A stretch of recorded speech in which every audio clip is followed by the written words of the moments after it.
Totally depend করে পার্লামেন্টে কে কখন কখন কি পরিস্থিতিতে রয়েছেন, কখন যেতে পারবেন।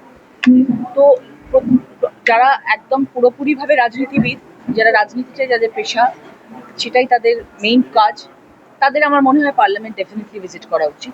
অফকোর্স যাওয়া উচিত, যতদিন পার্লামেন্ট চলবে ততদিন যাওয়া উচিত, যদি না তার শারীরিক কোনো রকম অসুবিধা হয়ে যায় বা পারিবারিক কোনো অসুবিধা হয়ে যায়, কোনো রকম পরিবারে কোনো রকম কাজকর্ম এসে পড়ে, সেটা তো ধরুন 1-2 দিন, 5 দিন, 7 দিন, সেটা ঠিক আছে, তো সবসময় ডেফিনেটলি কনসিডারেবল।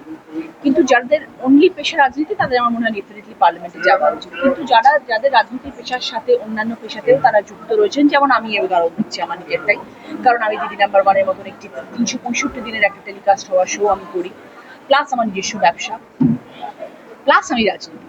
তারপরেও আমাকে ম্যানেজ করতে হচ্ছে যে আমাকে শোটাও চালাতে হবে, কারণ সেটা এমন একটা শো যেটা বন্ধ হয়ে গেলে হয়তো আন্দোলন শুরু হয়ে যাবে, তো সেটা আমি হতে দিতে পারবো না। তো সেই শোটার সাথে সাথে সেই শোটার কাজ আমাকে করতে হয়, তার সাথে আমার সংসারের কাজকর্ম আছে, তার সাথে আমার নিজের ব্যবসা রয়েছে, তার সাথে আমার রাজনীতি, আমার কনস্টিটুয়েন্সি, তার সাথে আমার পার্লামেন্ট, আমাকে সবকিছু মানিয়ে চলতে হয়। হয়তো আমার 100 ভাগ হাজিরা দেওয়া সম্ভব হয় না, কিন্তু আমি চেষ্টা করি যতটা সম্ভব, যখনই টাইম থাকে আমি মনে করি যে আমি পার্লামেন্টকে যেরকম ভাবে ওকে অ্যাডজাস্ট করে টাইম বার করবো, বাকি সময়টা আমি অ্যাডজাস্ট করবো।